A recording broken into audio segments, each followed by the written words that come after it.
क्या हाल है साथियों। मैं विकास सोमर आपके अपने trustworthy channel collective study for success पे आप लोग का बहुत बहुत बहुत स्वागत करता हूं। देखिए 20 जून का आज हम लोग करंट अफेयर देखने वाले हैं हिंदी इंग्लिश दोनों ही भाषाओं में। टेलीग्राम का चैनल जो हमारा फ्री वाला है, मेन चैनल है, इसको ज्वाइन कर लीजिएगा। डिस्क्रिप्शन में लिंक दिया हुआ है। और हमारे जो पेड कोर्सेज हैं 2022 के जो मेंस हैं यूपीएससी और यूपीपीएससी, उसके लिए मैंने वीडियो भी दी हुई है स्ट्रेटजी की। उसको आप लोग ज्वाइन भी कर सकते हो 9650347272 पर। ठीक, इसका मतलब कोई डेट नहीं है। 1-to-1 इंटरेक्शन सीजीएम प्रोग्राम है हमारा। आप जिस दिन से ज्वाइन करोगे उस हिसाब से आपका कस्टमाइज्ड जो है पूरा जो है गाइडेंस किया जाएगा।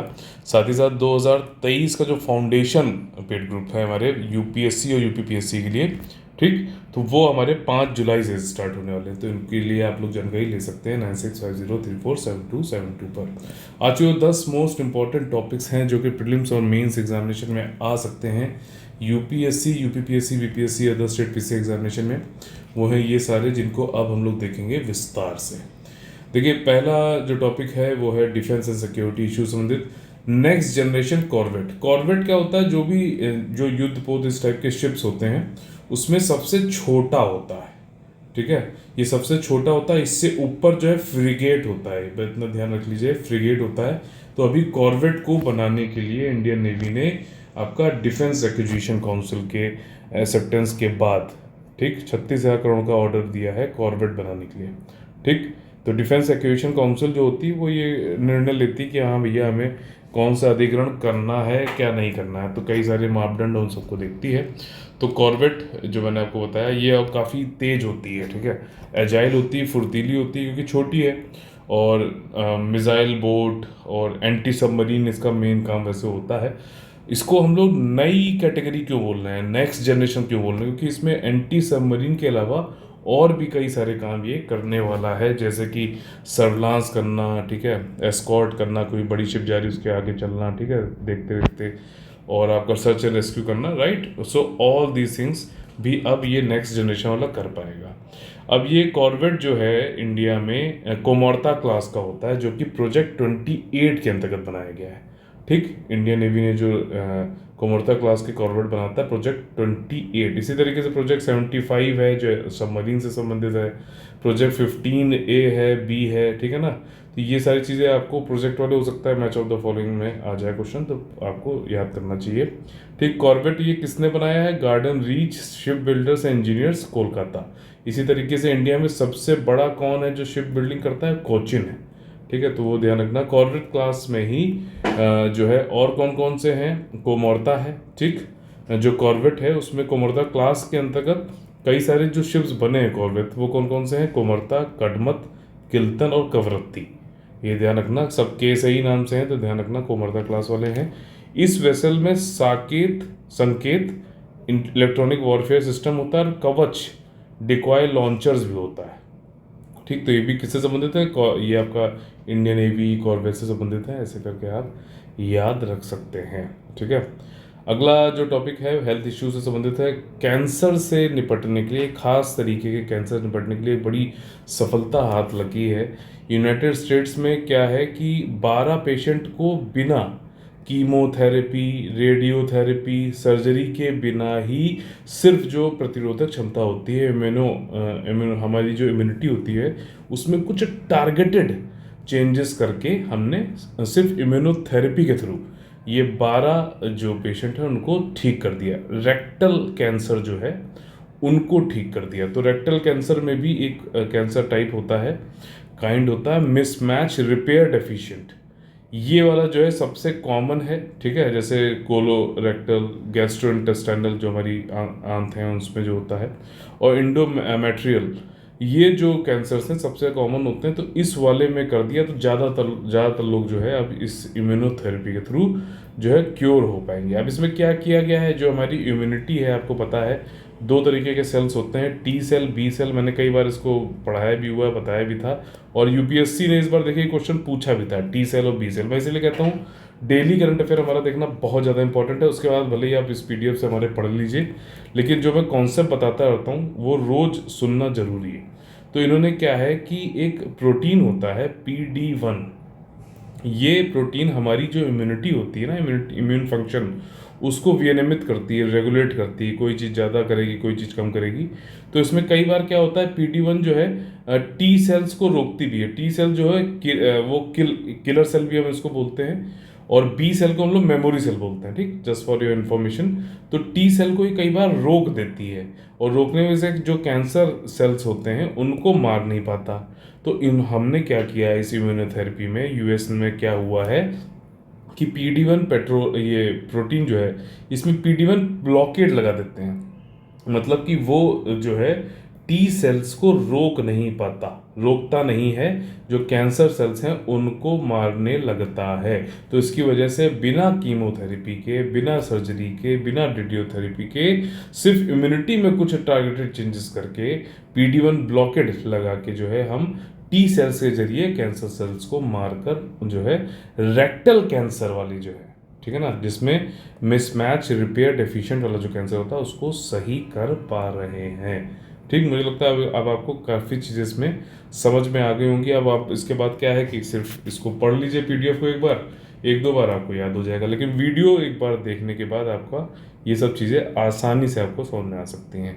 अगला क्या है, नेशनल ई विधान एप्लीकेशन। अब देखो सिंपल चीज़ है, जो भी लेजिस्लेचर हमारे यहाँ चलता है, लेजिस्लेचर देखो केंद्र में देखो तो पार्लियामेंट है, ठीक, लोकसभा राज्यसभा हो गया, और राज्य के लेवल पे देखोगे अगर आप तो विधानसभा, और कई जगह विधान परिषद भी है। तो जो भी विधायी प्रक्रिया होती है, पूरा का पूरा प्रोसेस होता है, वो पूरा डिजिटल कर दिया गया है आपका नेशनल ई विधान एप्लीकेशन के अंतर्गत। अभी सारे स्टेट्स में नहीं हुआ है।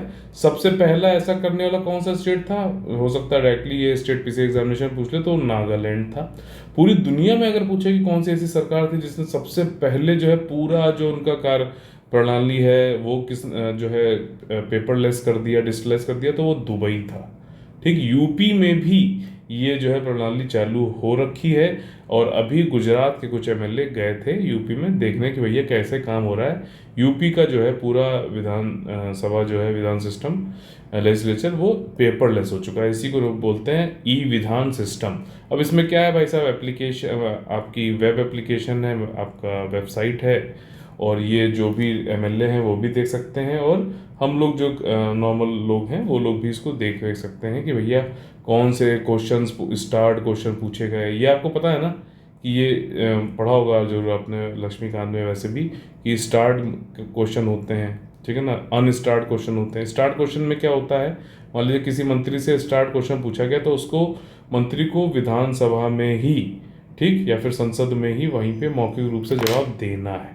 ठीक, अनस्टार्ट क्वेश्चन में मौखिक रूप से जवाब देने की कोई अनिवार्यता नहीं होती। बेसिक डिफरेंस जो है वो मैं आपको बता रहा हूँ, और इस तरीके से जो मैं बताता हूँ डायरेक्टली क्वेश्चंस आते हैं, तो प्लीज़ ध्यान इस पे जरूर दिया करिए। जैसे मैंने आपको बोला, तो आप लोग लक्ष्मीकांत की बुक खोलिए और इसको जरूर पढ़ लीजिए। ठीक, तो यही सारा कार्य प्रणाली जो पूरी है, प्रोसेस है, वो डिजिटाइज कर दी गई है। ठीक है, नवंबर 2021 में मोदी जी ने एक नारा दिया था, one nation one legislative program, तो प्लेटफॉर्म, तो उसी के अंतर्गत ये काम किया जा रहा है। और 2023 तक ये बोला गया है, हमारे जो स्पीकर हैं, पीठासीन अधिकारी हैं लोकसभा के, उन्होंने कि 2023 तक सारे देश के जो जितने भी लेजिस्लेचर हैं, चाहे पार्लियामेंट हो, विधानसभा हो, सब जगह अब नेशनल ई विधानसभा, और सब जगह मतलब डिजिटलाइजेशन हो जाएगा। नागालैंड पहला स्टेट था जिसने कि नेवा को इम्प्लीमेंट किया था मार्च 2022 में। इम्पॉर्टेंट फैक्ट है, ठीक है, तो ये चीज़ है। अगला टॉपिक है जेल फिलिंग स्टेशन प्लान। सिंपल चीज़ है, तेलंगाना में ऐसा पहले हो चुका है, हरियाणा करने की कोशिश कर रहा है। इसमें क्या है कि वो लोग जो कि कन्विक्टेड हैं, ठीक, दोषी करार दिए गए हैं, लेकिन उनका जेल में व्यवहार अच्छा है, वो लोग इस तरीके से जो है पेट्रोल पंप पे काम करेंगे। इंडियन ऑयल से बात चल रही है, ठीक है, पेट्रोल पंप से बात करेंगे, मतलब काम करेंगे, और वहाँ पे उनको फिर वेतन जेल के हिसाब से जो है जो भी दिया जाता है उस हिसाब से दिया जाएगा, उनके अच्छे व्यवहार के हिसाब से। और जो पैसा आएगा वो जो है जेल में रहने वाले और जेल के जो है कल्याण में लगाया जाएगा। तेलंगाना में ऐसा पहले हो चुका है, हरियाणा इस चीज़ को जो है लागू करने की काम कर रहा है। ठीक, तो ये सारी चीज़ें याद रखना। इस स्कीम का ऑब्जेक्टिव यही है कि जो प्रिजनर्स हैं उनको समाज का हिस्सा बनाया जाए किसी तरीके से। तो ये वाली बात हो गई। अगला टॉपिक है ब्रेस्ट फीडिंग, यानी कि स्तनपान। तो देखो, वैसे तो बोला जाता है कि जैसे ही बच्चा पैदा होता तो जितना जल्दी हो सके माँ का जो दूध जो है बच्चे को पिलाया जाना चाहिए, ऐसा मॉडर्न साइंसेस में, मेडिसिन में ये बोला जाता है, ठीक। लेकिन यहाँ पर अभी क्या है कि central council for research in Ayurvedic sciences, इन्होंने यहाँ पे ये सिफारिश दी है कि भैया दूध बाद में, सबसे पहले कुछ घी और जो है शहद ये पिलाओ, ठीक। फिर उसके बाद जो है पेस्ट ऑफ गोल्ड और कुछ जड़ी बूटियाँ वो खिलाओ, और फिर तीसरे नंबर पर जो है ब्रेस्ट फीडिंग कराओ। तो ये इस पर काफ़ी डिबेट चालू हो गई है कि भैया एडवांस साइंसेस में ये प्रूवन है कि ब्रेस्ट फीडिंग तो तुरंत जितनी जल्दी से जल्दी हो सके उतना पिलाना चाहिए, क्योंकि जो मदर्स मिल्क में कोलेस्ट्रॉल होता है वो बहुत ज़्यादा इंपॉर्टेंट होता है बच्चे की इम्यूनिटी को बेहतर बनाने के लिए, ठीक। लेकिन यहाँ पे आयुर्वेदिक वाला जो ये संस्था है ये बोल रही है कि पहले जड़ी बूटी और हनी बटर ये सब देना चाहिए, तीसरे नंबर पे तीसरे दिन बोल रहे हैं कि भाई साहब आप मदर्स मिल्क दो। तो ये थोड़ा सा दिक्कत है। और जो मॉडर्न साइंस वाले हैं वो ये कह रहे हैं कि अगर हम पहले दिन ही बच्चे को हनी और ये सब देते हैं तो हो सकता है उसको सीरियस इन्फेक्शन हो जाए, ठीक, गंभीर संक्रमण हो जाए, जो कि बॉटलिज्म भी जिसको हम लोग बोलते हैं, ठीक। तो ये चीज़ें हैं, और बोलते हैं जितनी जल्दी हो सके स्तनपान कराना चाहिए, और 6 महीने तक तो कराना ही चाहिए। और 6 महीने के बाद इसलिए मतलब ऐसा नहीं कि उसके बाद नहीं कराना चाहिए, करा सकते हैं, लेकिन वो 6 महीने के बाद बच्चे का जो वजन है वो तेज़ी से बढ़ता है, ठीक। तो उस समय उसको सेमी सॉलिड फूड, दाल वाल और मतलब वैसी जो है बिना नमक और उसके जो है सेमी सॉलिड फूड खिलाना चाहिए, ताकि उसकी वेट अच्छे से बढ़े, ठीक। कोचिन पोर्ट, अब देखो कोचिन पोर्ट जो है इंडिया में कई सारे मेजर पोर्ट हैं, 13 मेजर पोर्ट हैं, उसमें कोचिन भी है। और कोचिन भारत का सबसे बड़ा आपका इंटर ट्रांसशिपमेंट पोर्ट है। समझ रहे हो, ट्रांसशिपमेंट मतलब कि भारत में नहीं आना है कोई शिपमेंट, भारत के लेकिन थ्रू होते हुए जा रहा है, ऐसे मान लीजिए, तो वो यहाँ पे रुकेगा और फिर आगे निकले, तो ट्रांसशिपमेंट मतलब यहाँ पे ट्रांसफ़र नहीं कर रहा है, कुछ लेके सामान जाना मान लीजिए यहाँ पर, या फिर यहाँ से जाना है कहीं यहाँ पर, तो बीच में यहाँ रुक सकता है। तो कोचिन इंडिया का सबसे बड़ा जो है ट्रांसशिपमेंट कंटेनर पोर्ट है। अभी कोविड की वजह से काफ़ी यहाँ पे ज़्यादा जो इसका मतलब ड्यूज़ व्यूज़ बहुत ज़्यादा हो गए हैं, लोन वोन बढ़ गया है, तो cabinet committee on economic affairs ने बोला है कि ठीक है हम मोरेटोरियम देते हैं तुमको 3 साल का, 3 साल के बाद तुम जो ये लोन है वो चुकाना, कोई दिक्कत वाली बात नहीं है, ठीक। कोचिन पोर्ट को भी मेजर पोर्ट अथॉरिटीज़ एक्ट 2021 के अंतर्गत लाया गया था नवंबर 2021 में। इसको 1928 में बनाया गया था कोचिन पोर्ट को, और ये 2 आइलैंड है, ठीक है ना, उस पर जो है ये पोर्ट बना हुआ है। एक है विलिंगडन आइलैंड और दूसरा है वलारपदम आइलैंड, ठीक। और लेकेडिव जो सी है उस पे मतलब ये बना हुआ है, तो ये याद रखिएगा। और पहला ट्रांसशिपमेंट पोर्ट था इंडिया में, और इंडिया का सबसे बड़ा लार्जेस्ट कंटेनर ट्रांसशिपमेंट फैसिलिटी है इंडिया में, ठीक। मेजर पोर्ट कौन कौन से इंडिया में है जरूर एक बार पढ़िएगा। अगला टॉपिक है G33। G33 एक ग्रुप है आपका WTO में जो है ये वर्क करता है। जी ग्रुप ऑफ 33 वैसे बोला जाता है, लेकिन इसमें 48 कंट्रीज हैं इस समय। इंडिया का इसमें काफ़ी ज़्यादा इन्फ्लुएंस रहता है इस ग्रुपिंग में, और इस ग्रुपिंग में ज़्यादातर विकासशील देश हैं। देखिए जो हरे हरे दिख रहे हैं आपको, ये सब G33 ग्रुपिंग के हिस्सा हैं। इसमें ज़्यादातर विकासशील देश हैं या फिर बहुत ही कम विकसित देश हैं, ठीक है। और इंडिया का इन्फ्लुएंस इसमें बहुत ज़्यादा, और ये वर्क करता है किसके लिए, ज़्यादातर एग्रीकल्चर से संबंधित जो WTO में सर जो भी बात होती है उनसे रिलेटेड बात करता है, जैसे कि पब्लिक स्टॉक होल्डिंग कि भैया गेहूँ अनाज हम कितना रखें अपने पास, और special safe guard mechanism for food security कि मतलब हम जो विकासशील देश हैं उनका इस G33 के अंतर्गत एक ऑब्जेक्टिव ये भी होता है कि अपने मार्केट्स को वो जो है ज़्यादा ना खोलें और उनकी फूड सिक्योरिटी जो है बनी रहे, ठीक, खास सुरक्षा बनी रहे, ये वाली चीज़ है। तो एग्रीकल्चर से संबंधित है, मेन चीज़ ध्यान रखना। और इसमें G33 लिखा हुआ है, लेकिन 48 देश हैं इस समय इसके मेंबर, ठीक। तो ये चीज़ जो है आपको याद रखनी चाहिए। अभी WTO का 12वां जो है मिनिस्ट्रियल कॉन्फ्रेंस हुआ था, और मिनिस्ट्रियल मीटिंग जो होती है इसकी आपकी मिनिस्ट्रियल कॉन्फ्रेंस जो होता है WTO का सबसे ऊपरी जो है डिसीजन मेकिंग बॉडी है। G33 का एक और नाम भी है जो कि पूछ सकता है, बहुत ज़्यादा इंपॉर्टेंट है, friends of special products in agriculture. हो सकता है ऐसे पूछ ले रिवर्स करके कि बताइए ये क्या है, G33 है कि कॉफ़ी क्लब है कि क्या है, ठीक है ना, ऐसे करके कुछ ग्रुपिंग्स हैं, तो उससे संबंधित है। ठीक, 48 मेंबर है, पाकिस्तान भी है इसमें, इंडिया, इंडोनेशिया, नाइजीरिया, क्यूबा और चाइना। ठीक, 2003 में बनाया गया था ये कॉन्फ्रेंस, सॉरी मिनिस्ट्रियल कॉन्फ्रेंस जो कैनकन में होने वाला था उससे पहले, और मतलब ठीक से कोऑर्डिनेट करने लगा था फिर ये आपका अगले Doha round of world trade organization में। एग्रीकल्चर संबंधित है और इंडिया के द्वारा डोमिनेट किया जाता है, प्रभुत्व की मतलब वैसे बोल सकते हैं, प्रभाव है इसका काफ़ी तगड़ा, और डिग्री ऑफ मार्केट ओपनिंग ज़्यादा विकासशील देशों में ना हो उसके लिए भी काम करता है। बांग्लादेश से संबंधित हम लोग ने मई के महीने में पढ़ा भी था कि कोविड से पहले जो है कई सारी सेवाएं, कम्युनिकेशन सेवाएं जैसे कि ट्रेन के जरिए और बस के जरिए चल रही थी। बस के जरिए 5 रूट चल रहे थे तो ठप हो गए थे, अब फिर से जो है उनको चालू किया जा रहा है। तो ये है पैसेंजर बस सर्विस, अभी 10 जून को जो है चालू करी गई है 2 साल के बाद, ढाका और कोलकाता के बीच में। तो जब कहाँ से कहाँ तक है इतना ज़्यादा इंपॉर्टेंट नहीं है, आपको बस ये समझ लीजिए त्रिपुरा की राजधानी जो अगरतला है, खौरा अगरतला, वहाँ ज़्यादातर चलता है, शिलोंग से चलता है, और आपका कोलकाता से ज़्यादातर जो हैं ट्रेनें, बसेस बांग्लादेश के और इंडिया के बीच में चलती हैं।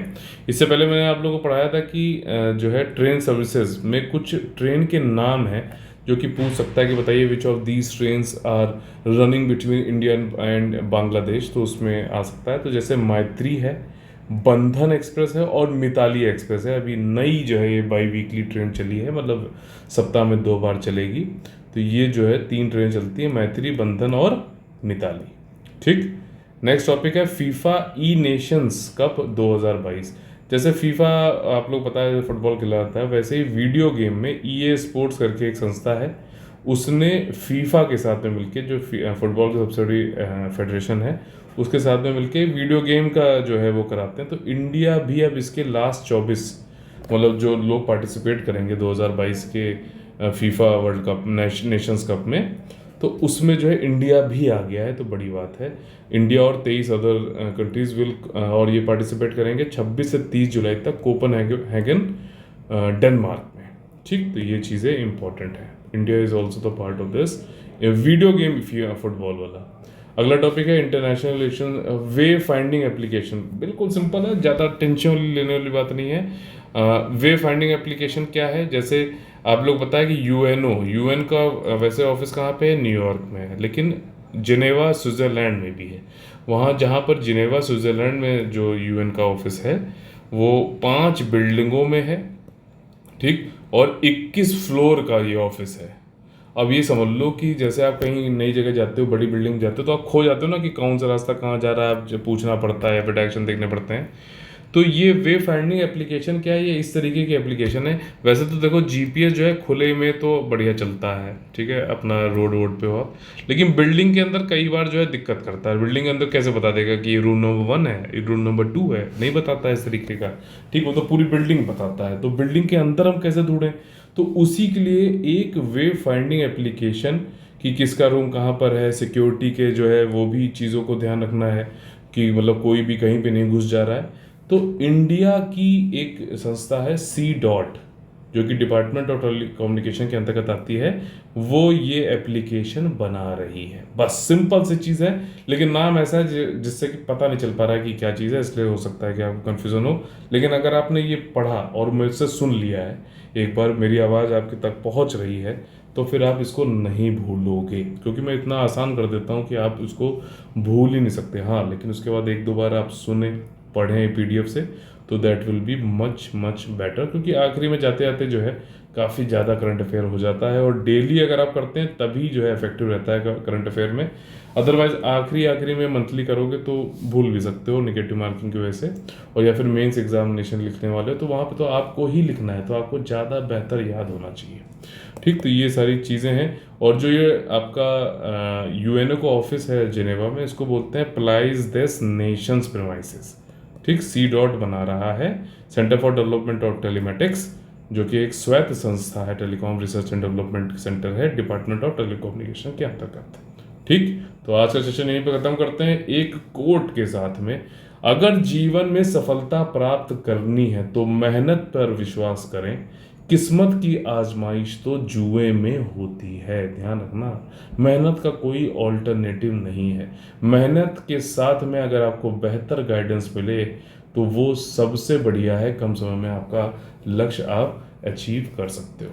ठीक, तो यही इसी के साथ में आज यहाँ पर अपना जो है सेशन ख़त्म करते हैं। जैसा मैंने बताया, मेन चैनल हमारा जो टेलीग्राम का है उसको लिंक डिस्क्रिप्शन में दे रखा है, ज्वाइन कर सकते हैं। हमारे पेड ग्रुप्स जो है चल रहे हैं, जिसका जो मेंस 2022 के लिए है वो है 1-to-1 CGM प्रोग्राम, यानी कि काउंसलिंग गाइडेंस मेंटोरशिप प्रोग्राम है यूपीएससी और यूपीपीसीएस के लिए। इसका मैंने वीडियो भी अभी दे रखा है हमारे चैनल पे, देख सकते हैं आप। इसके अलावा 2023 के लिए 5 जुलाई से हम यूपीएससी और यूपीपीसीएस के जो है पेड ग्रुप चालू करने वाले हैं। ये फाउंडेशन ग्रुप होंगे, काफ़ी टाइम है, बिल्कुल कोर से चालू करेंगे। ठीक, कि इस तरीके से कर लेंगे कि आपका प्रीलिम्स तो प्रीलिम्स, साथ ही साथ मेंस की भी बहुत अच्छी तैयारी हो जाए। ठीक, फाउंडेशन ग्रुप इसीलिए मैं कर रहा हूँ। ठीक, और कोई जानकारी आपको लेनी तो 9650347272 पे आप हमसे बात कर सकते हैं। तो चलिए, कल फिर से मुलाकात होगी सुबह 6 बजे। तब तक ले आप लोग से लेते हैं अलविदा। जय हिंद, जय Bharat, all the very best है। वंदे वंदे मातरम।